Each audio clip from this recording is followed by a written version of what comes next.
Hey everyone, Brian Mobley with Total Fit. So today we're going to go over something in great detail. It needs to be going over in great detail, and that's squats. So squats are something that you can really injure yourself badly on if you do them incorrectly. And I see a lot of people doing squats in a way that's not only not safe, but just incorrect. And so if you want to get the most out of a squat, you got to do it correctly, and it takes practice, and it takes some discipline, and it takes some step-by-step approach that's what we're going to go through today.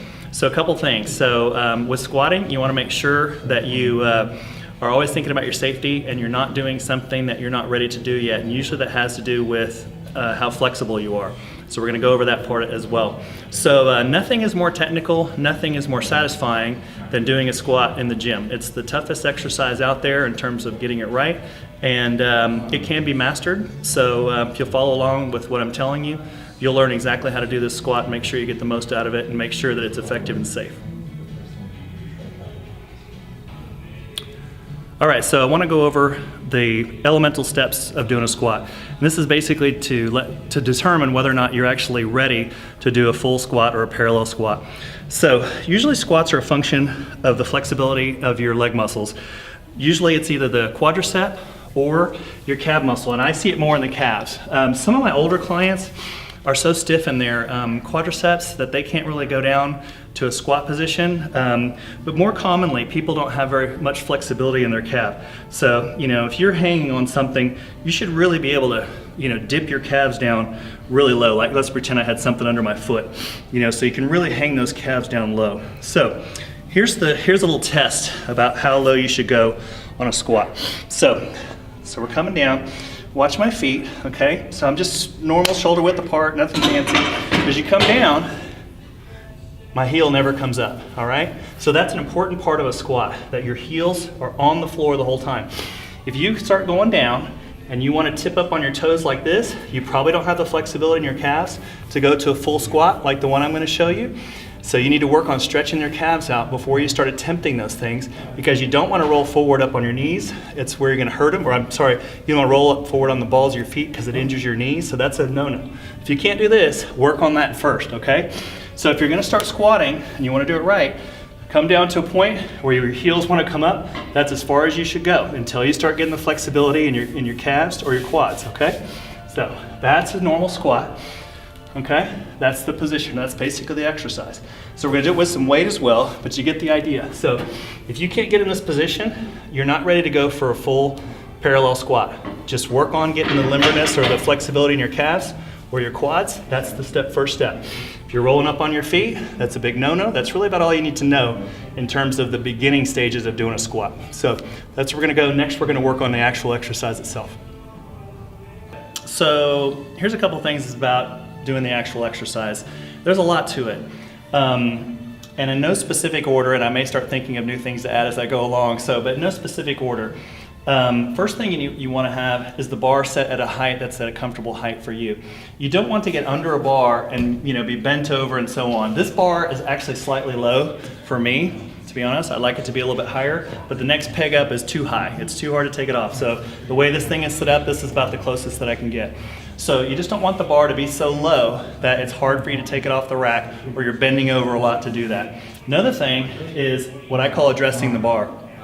So at any bar, there's these little indexing marks, and they're just equidistant marks from the center of the bar. And you want to grab those evenly. Whatever you're going to do, you don't want to grab one here and one there, because you're going to want to come up the middle of the bar like this in between your shoulders, and you're not centered on the bar.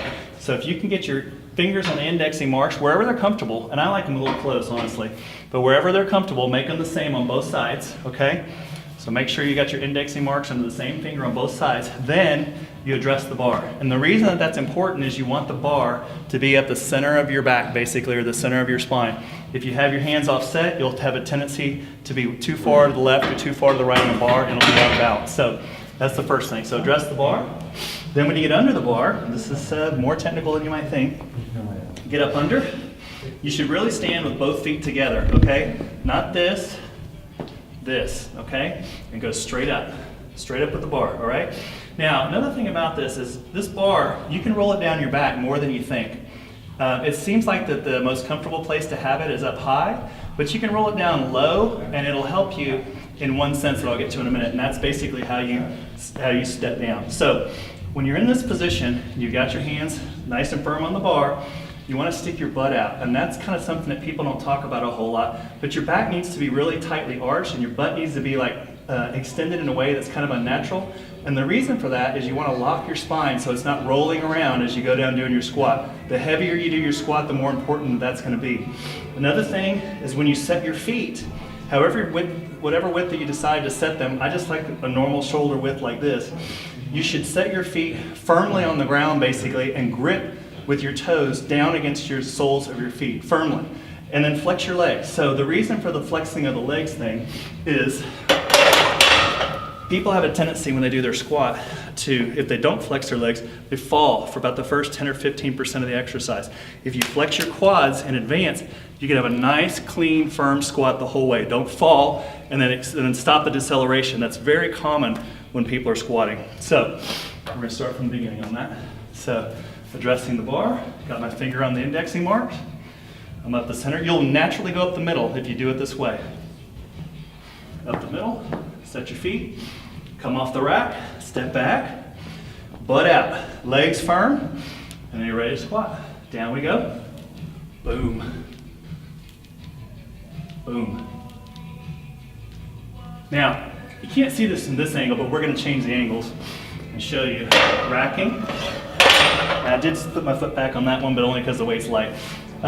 So, another thing that I like to show you from a different angle is how your legs should be moving as you squat. So whatever direction your feet are pointing is the direction that your quads should be going. These are your quads. So you don't want to have your feet like this and going like that.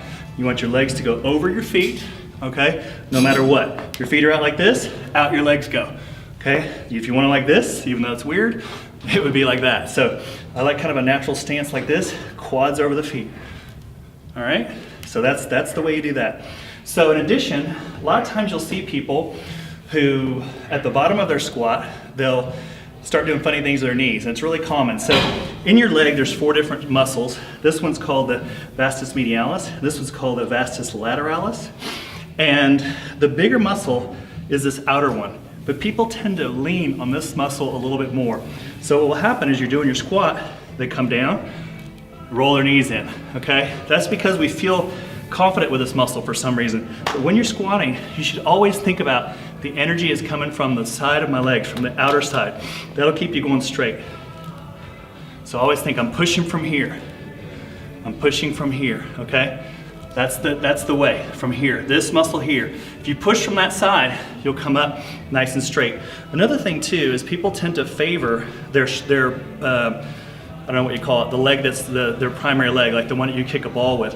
And so they'll come down and shift to that side. So that's another thing you gotta avoid. Come down and shift to the strong leg. It's very subtle, but what you can do about that is just think at the bottom of the movement, I'm gonna go with my weak leg. So I'm starting the movement with my weak side. I come down and sort of in your mind, I'm starting it up with this. I'm pushing up with that. So I'm coming down, start with the weak side, come up, okay? So boom. Boom, boom. Okay, so those are the basic things about a squat. But what I'd like to talk to you also about is some pitfalls about squatting. So one of the big ones is, as I talked about earlier, is coming down, getting on the balls of your feet. You gotta avoid that at all costs. If you're getting up on the balls of your feet, you need to just slow it down, don't go so deep. Another thing is, I see a lot of people who are now putting stops under their butts, like stools, benches, things like that. There's no good reason to do that. You don't need to come down and sit on a bench and come up, okay? So, and by the way, all this leg movement does me get a little bit out of breath, so forgive me. Anyway, so those are things you want to avoid. And then, I'm trying to think, other things that are important. The rolling of the knees, use your strong muscles, keep your butt out, keep your feet flat. Oh, I said in no specific order, this is another one. So, when you're coming up on your squat, the energy should always come from your heel, okay? Not the ball of your foot, the heel. So think about just driving your heels into the ground. Boom, pushing your heels. If you do that, you won't lean so far forward. And that's another thing that people tend to do. They don't feel confident about the bar placement, so they tend to roll forward, getting on the balls of their feet. You have to go back pretty far before the bar will like roll off of your back. So get confident about having a little bit further back. So I think that those are the main things that you need to do on a squat. So I think I'm gonna have my student do some squats for you. So I've worked with Fanny for a long time. You're gonna meet her in just a second. Fanny and I have been doing a lot of squats now for probably a year, and she started out pretty miserable at squats. Now she's pretty good at it. So I'm gonna let her do them so I'm not so out of breath when I'm talking to you. All right, so now we're gonna have my super athlete, Fanny, who has been working out with me for about a year now. And just a little backstory on Fanny. She worked with me on boot camps for a long time and then graduated into coming to the gym. And although Fanny has always been trim, she wasn't real muscly like she's these days. So she's really made a lot of progress in the last year. One of the things she really wanted to focus on was her leg development, and we do a lot of squats, and she's become very skilled at doing squats and had a lot of the pitfalls that I mentioned earlier, buckling her knees, switching to her strong side. She doesn't really do those things very much anymore unless she's getting really tired. And one other thing I wanted to show you on a squat that you can only do with 2 people is how to spot someone correctly on a squat, because you can hurt somebody really badly if you spot them incorrectly, and it's a little bit provocative to some people how the technique is. But this is the right way to spot someone, which we're going to go through that. So first, I'm going to have Fanny do a few squats, and I'm going to show you some of the things that she's doing right and why they need to be done that way, and then I'm going to spot her for a few reps. So probably get like 5 reps here.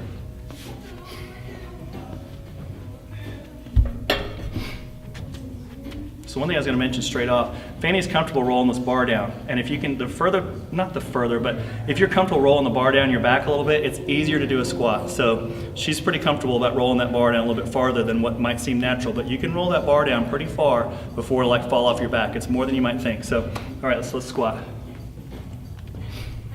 There you go. So Fanny's going all the way parallel, feet are on the floor. She used to have a lot of trouble with that, by the way.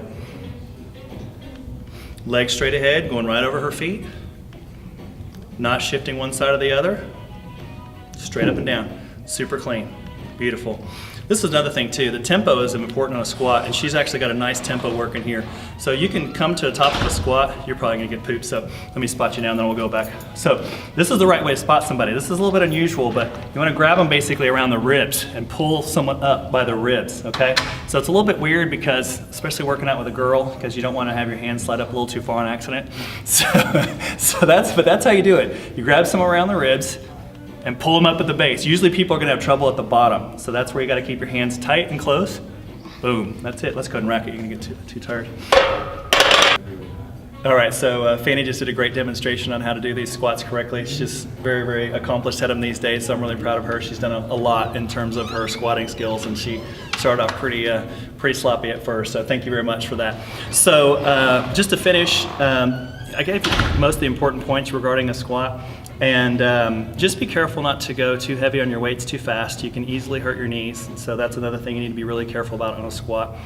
And if you practice them, they're one of these exercises that you just really have to practice. It's like a golf swing or something like that. It's not going to come naturally on the first day. It feels unusual to roll the bar down your back a little bit further. It feels unusual to push from your heels.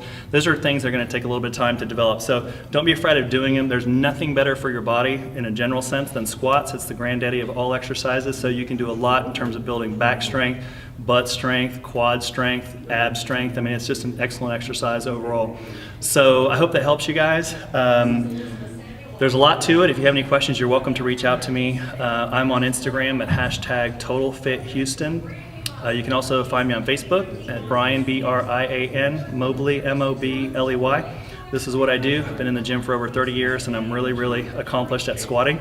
So if I can help you more with that, please feel free to reach out.